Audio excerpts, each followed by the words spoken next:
Naruto, 5 arcs that made the story better, 5 that made it worse. When a series is as long-running as Naruto, there are bound to be story arcs that are great and ones that missed that mark.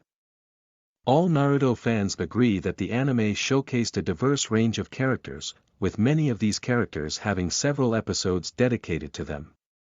These episodes explored their pasts in depth and highlighted the incidents that shaped the way that they came to see and act in the world, setting several important events into motion. While the anime is full of filler episodes, there are many fans who consider them to be a waste of time, while others swear by them. Even so, no fan can deny that many of these very episodes added a lot of dimensions to the anime's characters, leaving everyone wanting more. 10. Better, the Kakashi Gaiden arc hammered home the idea of putting teammates before mission objectives. Kakashi's father Tsukumo was a legendary ninja known as the White Fang, who got ostracized by the Leaf Village and he abandoned a mission to save his friend. Kakashi, who loved his father very much, took on his father's failure as his own, which is why he chose to uphold the ninja rules until the very end. It took Obito sacrificing his life for him to realize that there was more to life than rules. And that friendship, love, and family made one strong and gave one something to fight for. He never forgot his friend's sacrifice. This arc became a cornerstone of the series. As the events in Kakashi's life influenced the way he taught Naruto and swore to always protect his comrades, a trait that Naruto followed and upheld until the very end.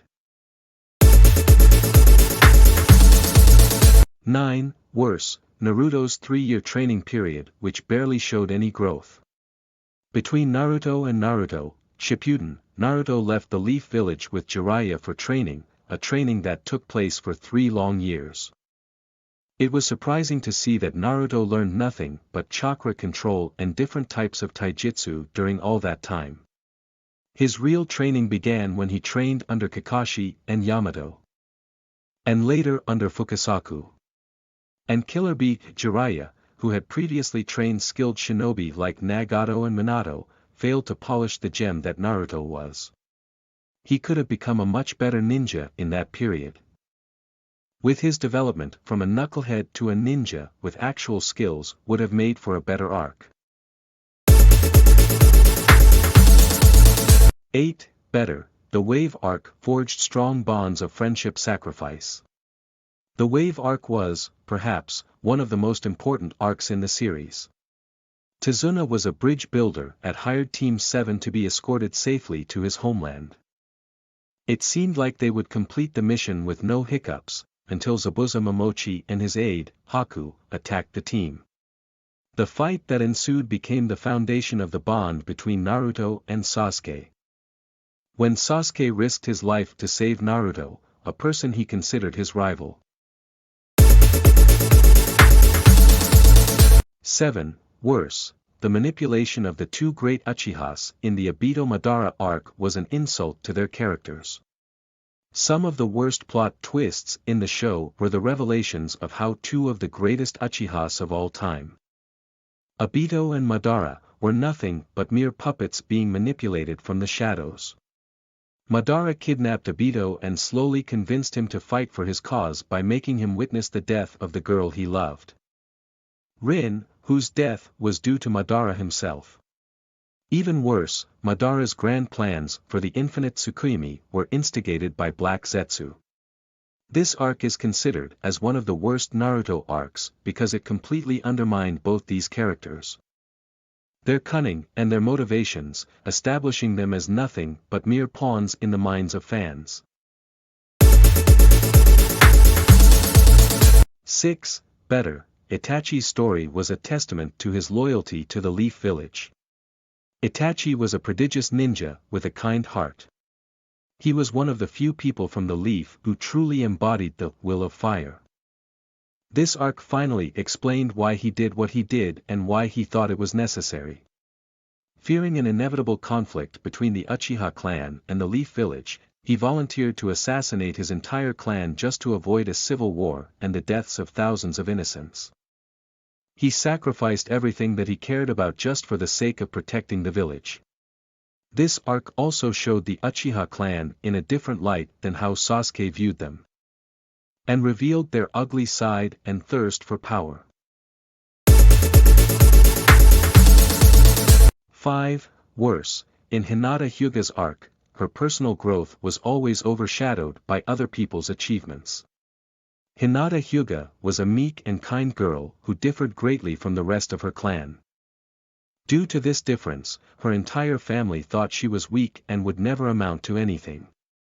She grew stronger as time passed, but Naruto and her brother always overshadowed her achievements in the events that followed. Naruto's battle against Neji during the Chunin exams completely stole the spotlight from Hinata's own struggle. Naruto's defeat of Pain left her sacrifice forgotten. She had the potential to become as good as, perhaps even greater, than Neji. Yet, she was always shown as the silent supporter who only stepped in to sacrifice for Naruto instead of becoming a legendary fighter herself. 4. Better, the Pain arc showcased how important it is to break the cycle of hatred. The Pain arc focused on Jiraiya's teachings, which he imparted to his two students, Nagato and Naruto, about how, if people continued fighting each other and taking revenge after revenge, the cycle of hatred would never end and there would never be peace. Naruto confronted Nagato after his assault on the Leaf Village and challenged his methods to bring peace to the world. This moment was one of the most important moments in the series because it was the first instance of breaking the cycle of hatred, when Nagato entrusted Naruto with establishing peace in the world. Naruto also took his promise to Nagato seriously, and it became a major driving force for him. 3. Worse, Sasuke's abandonment of the leaf was taken too far. While this arc shaped the entire series, it also felt very stretched as Sasuke did not come back to the good side until the very final episodes of Shippuden. Something that fans had waited for ever since the original Naruto series ended. This was the longest arc from the show and felt like it would never end because of how poorly paced it was.